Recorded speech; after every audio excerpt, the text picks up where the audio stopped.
So the next one that we wanted to do was alternate universes. Yes. Yay! And then we'll talk about general. Yay! Yeah. And You can tell these two categories don't excite me too greatly.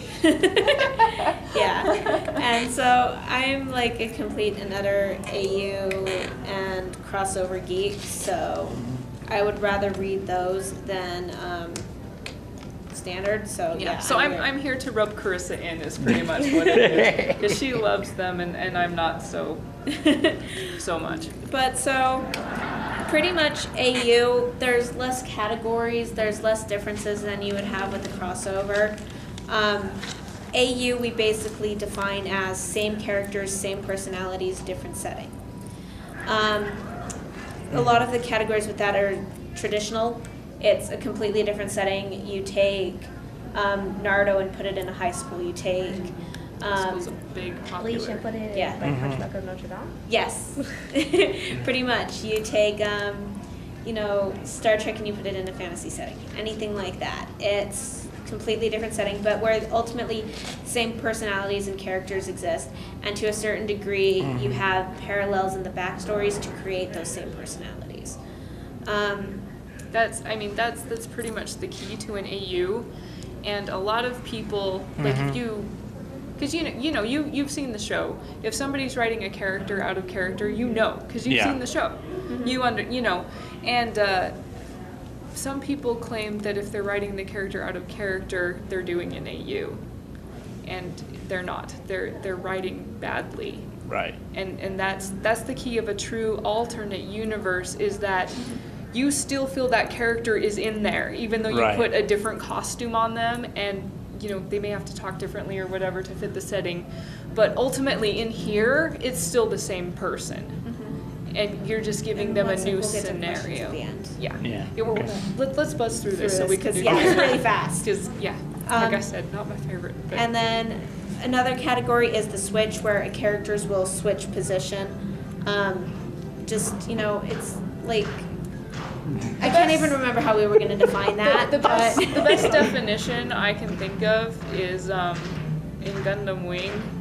Yeah. Some people, and it actually became a trend. I saw a couple of fanfiction like this. They took Hiro and Relina, and they switched. Yes, I read So like that. so Hiro was the rich kid that grew up, pampered, and Relina had the hard life, and she was the Gundam pilot. But you'd have to keep the personalities the same. Relina is a very assertive character. She makes her own decisions. She, and Hiro's not quite that type of person. He's somebody who does what people tell him to do. So those personalities had to stay the same. She would have to be an aggressive Gundam pilot. She couldn't have Hiro's personality. And, but people kind of don't get that sometimes. They'd be like, so it'd be girl Hiro and guy Relina, and they still act like the characters they're switching, and that's bad writing, because then you feel like you don't know who you're reading about. You're like, who are these characters? They're not the characters that I know. Okay, and then another one is a minor character goes major in a way that has to change the plot. So it's not a character study or a character piece. It's literally something happens that makes, okay, so let's take in here, since I think everybody knows Naruto, so let's take into it and say something occurs halfway through the series so that Sakura becomes the main character. So that, all the bad guys are after Sakura for whatever reason, anything like that. It completely changes the overall plot. And so that's kind of that. Pros, favorite characters in different settings is pretty much it. Cons, again, it's easy to get out of hand if you don't do it right, so you want to make sure you plot plan, everything like that we covered on the crossover stuff. It's really easy to get people out of character, like she mentioned. Yeah, very, very easy in an AU, and people will defend and defend and defend that the reason they're out of character is because they are writing an AU. But if you change the personality, you're not writing the character correctly. Yep. Because the point of the AU is to see the character in a new situation that can't come in the current setting. But if you change the personality, you take away the magic. You're no longer reading about your favorite character in this new scenario. You're reading about a different personality that just happens to have the same name. And you'll notice it in your readers. Like when they feel like they're still reading about the same character, it like tickles them inside. It really, I mean, characterization, no matter what you're writing, I cannot stress enough.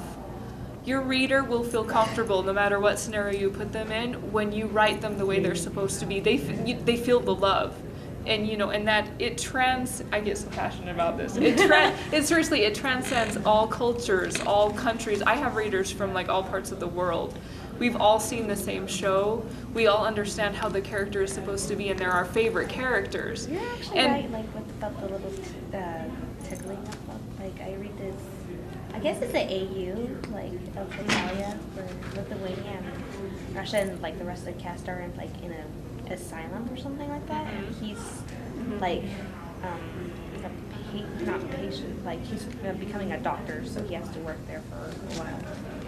Yeah, but people, I mean, it's what gets people reading your stories, really. When they, because we read fan fiction because we want we have our favorite characters and we want to see them do something else. We're like, the show's over, the manga's over, I want to see them do something else because I love this series so much. And so if they go to your fan fiction and they feel like they're getting an extra episode because the characters are so in character, or they're getting another story, you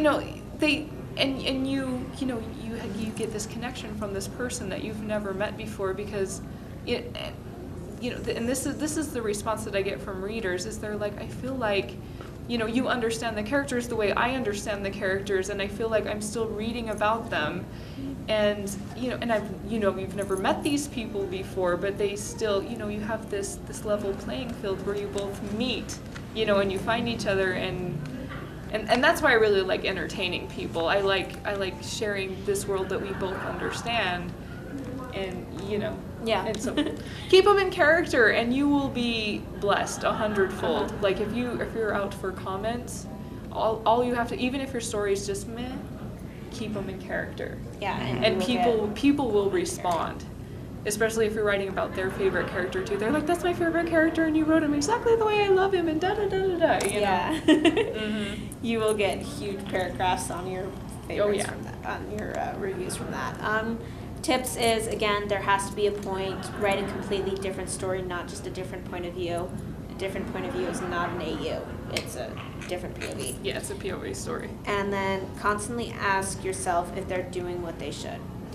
If a character's response in a series is to, anytime somebody startles him, to pull a gun, anytime somebody startles him, he is pulling a gun, no matter what happens. If a character's response is to just glare at something, don't have them overreacting to the startlements and the shocks, no matter what you use as an excuse as to why. Because he was so frazzled from everything that would be happened, his normal response time jumped and he pulled a gun instead of just glaring at something. No, that's not an excuse. That's bad writing. It's keep them in character. But yeah, and that was pretty much everything we had. So that's all? Yeah. Yay, what do you guys want to talk about? Yay! Yes. Yeah, well, that's one thing to my alternate universe is because, well, just as my fic, since the bottom line is it's says in the Gun and Wing universe, Anyway, keep going. except that there's actually a whole civilization like around Jupiter or whatever that was just forgotten. And would that still be considered an alternate universe, or just there's something to expand on that the canon didn't address? Like, I only stood Jupiter. yeah, Jupiter, is that like an original story, or what world are you crossing it over with? Oh, they're going to interact with the Earth sphere and all the Gundam, all the Gundam pilots and all that. So, like, was it that would probably be more like just an original setting, not necessarily an AU. Like, is it like a Martian type of category, or is it like another human colony? Oh, they're humans. They colonized out there like centuries ago, but they just forgot. Are they original? Forgotten, Are they actually. characters you made up? Yes. That's not an AU. Yeah, that's not an AU. Okay. That's just Characters like, have to be from the show. yeah. Okay. And so, yeah. And I have actually, Otherwise, it's just an there original was a setting. little while ago, and it was a Marvel movement in fan fiction, and what they did, I mean, it was technically considered fan fiction, and it was especially with the X-Men series. They would write about a character that existed in the X-Men universe, but was not necessarily an X-Man. And they necessarily didn't even have to have mutant powers, Sorry, but it my was bad. them living in this time period where toss that. Carissa, you're interrupting me. Sorry, You're interrupting my tirade about mutant powers. Okay. But in this story, or in these stories, because it was like a movement, you know, when somebody does something and then people read it and they want to do it too. So, Yeah. and it was like a phenomenon for just like a year. Uh-huh. But what they did was they would write about an original character, and they didn't necessarily, you know, it wasn't like a Mary Sue where they jump in and they meet the whole cast and they all have magical adventures. It was just about a character that made up who may or may not have had mutant powers, but they lived in that world where there was the mutant scare, and, you know, that you saw the X-Men on TV, and, you know, the Sentinel robots were roaming around their city. And, you know, that's, for the first person that did that, that's thinking outside the box, and it's still pulling people into that fictional world that they love, because, you know, there's that element to X-Men that everybody relates to, and you know, there's that element that you know, people are interested in, and it still pulled that element in without actually reading about your favorite characters. And it, you know, there's so many different things you can do with fan fiction, and, you know, everybody did it at that time. Yeah. And then it lost its novelty, and then people stopped doing it. Yeah. But Like, another aspect of that is the Harry Potter universe, if you are into that at all, the Severitis fix, where Severus Snape ends up being Harry's dad. The first guy who came up with that, they named the entire genre after him because he did it really well and it was extremely popular. And so then all of a sudden everybody was doing it. It lost its novelty value. It lost its what made it unique. And again, they named the entire genre of that happening after the person who wrote the original fic, because it did at that time have a big impact, and now it's just kind of blah and boring. I always say, when you read a story and you really, really like it and you want to read, because reading fan fiction, I don't read too much anymore just because I don't have the time, but reading fan fiction makes me want to write fan fiction too. But I say, if you read something and it's really good, don't do it too. You know, whatever they did in that story, don't do it too, because obviously it's been done. You can take that idea and retool it and mix it up, and I even told this to my sister once, because she kind of takes things and then, like, you know, and it's really obvious where she pulls it from. But if you take somebody, because everybody does it, you know, it's called the inspiration, and it's not necessarily you read a fan fiction and then write your own, but anything, you know, music, TV, movies, they all inspire us to write our stories. When you take an idea from something and you want to retool it and make your own, and I say disguise it so that nobody, it has to, so if you gave it to somebody else, they couldn't be like, you've read Naruto, haven't you? You know, when they read it, you have to disguise the source. So, and when you've disguised the source, that means you made it your own. You changed it so much, you know, because you kept that feeling, whatever it was that inspired you, you kept that inspiration and moved forward, but you know, you took out the other people's ideas that you were stealing until it was your own. And when you can hand it to somebody and they can read it and not tell where it came from, then you've turned it into your own idea. Like, Number one no of writing, plagiarism. yeah, no, it's imitation is sometimes a form of flattery. Out and out copying is not. Yeah, and chances are, if you copy it, somebody else is copying it too, and you don't want to look like them because they're morons. Yeah. They're probably 12. So. Yeah. No. One of the other things on that topic is there is nothing that has not been done before, and there is nothing that is not to a certain extent cliche. Take, for instance, because I recently did, like, anyway, because I have it in my head, but James Cameron's Avatar is basically a rework of pretty much Fern Gully to a And certain Pocahontas. extent, and Pocahontas. Yeah. Yeah, Dances yeah. with Wolves. The story's been told over and over and over and over. Yeah, but it is done so well that he owns it, and it's Yeah. that He put plotline his is personal his. spin on it. Yeah, Right. and so it is an incredible movie, even though the plot is exceedingly Cliche. cliche. It is Or really you wait. cliche. Yes, it is very really cliche. I think actually Twilight is less cliche Than than Avatar.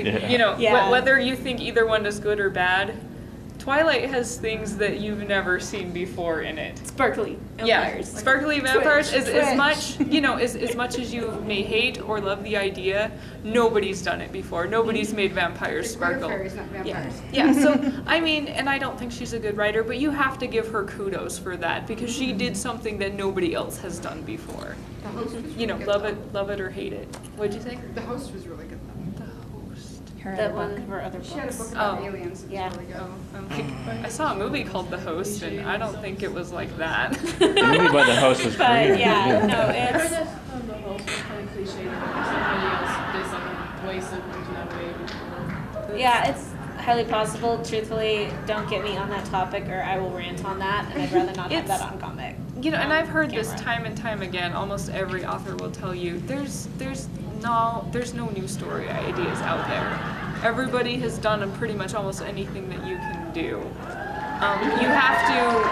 You have to tell it. You have to give it your own spin. You have to put your personality in it, and then tell it in a new and exciting way. Yeah. And you know, people can. That's possible. People can still do it. Uh-huh. You know, I think we can still live a million years more, and people are still coming up with new spins to old ideas. Mm-hmm. But yeah, and like jumping, kind of into slightly